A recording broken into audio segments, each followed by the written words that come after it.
Hi everyone, my name is Neha Sharma. I'm working as an engineering manager. I moved to engineering manager from an IC role, and today in this video I'm gonna share the lessons I learned as an EM or engineering manager. First, the scope of engineering manager role.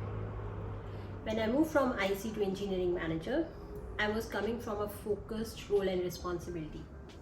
As an IC, my focus or my role RNR, role and responsibility, was about just focus on my primary skill, which is the technology I was working, which is front end. And apart from that, everything else was secondary.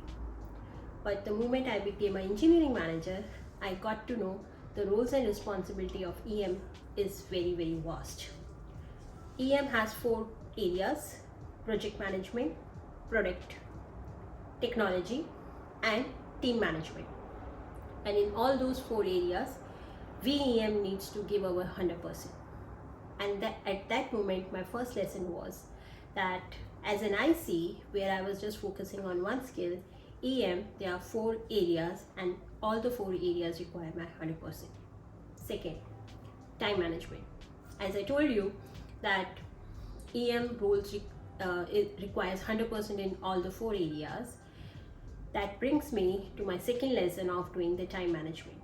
My calendar very quickly used to get filled with a lot of meetings, discussion with product, business people, team, with my team, with cross team, and a lot of things. And slowly, I started seeing that there is no time left for myself.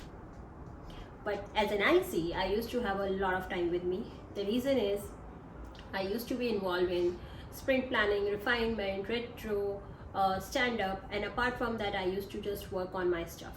When I say my stuff, basically on my project.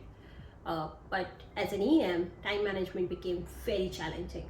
And at that time, I started learning about how to do the time management.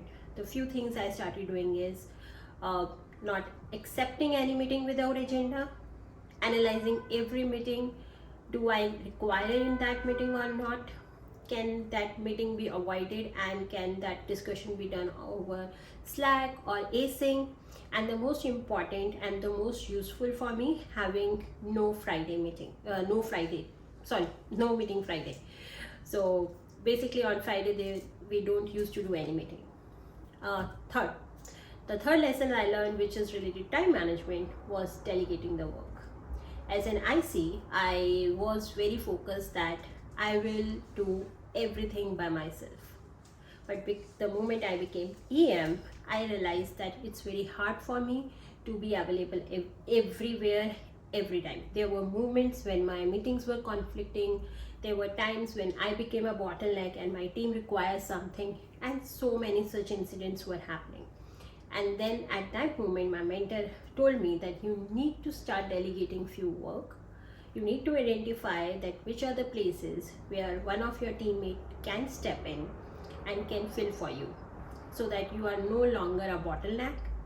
You can also start managing your time efficiently and start giving other people opportunity to grow. And this is where I learned the art of delegation and grooming people, identifying that what are the areas my team is interested in. So this was my next. Now the fourth point is learning the business terms. I was a IC coming from technology background, which was my forte. I used to also handle the team from the technical point of view. So I used to think I'm good in doing the team management. But the moment I started sitting in the meetings as an EM, I started understanding about the business part of the project or the organization. And that was a learning curve for me, because as a technologist, I can talk a lot about technology. I can convince anyone for the technology driven decisions, but for the business people, technology is a secondary thing. The first thing is about revenues, expenses, planning of those things, and I was having zero knowledge in that. So my next lesson was that as an EM, apart from technology and people person, you need to also understand the business, because unless and until your decision is not backed with the business objectives, it might be, it might not get through the business people or leadership. So start learning those things. I learned a lot of things on the job, and I'm still learning that part. So for me, that was a learning curve. The fifth point is related to the fourth one, which is learning curve. As an EM, the learning curve is very I would say you keep learning. There is no end of learning. You will say it's nothing new in IC role, it's the same. That's true. But the thing in EM is you never know that what you need to learn next. For example, when I became an EM, I got the responsibility to handle my QA team. And in my team at that time, there was no one who knew how to do deployment on cloud, no knowledge of cloud. Even in my organization, there was no such team who will own the deployments and cloud designing. So I have to step in to learn about the cloud, to take the ownership of designing the deployments and everything, as well as I need to learn about the QA part, that what are the challenges my QA team is facing, how can I help them to improve.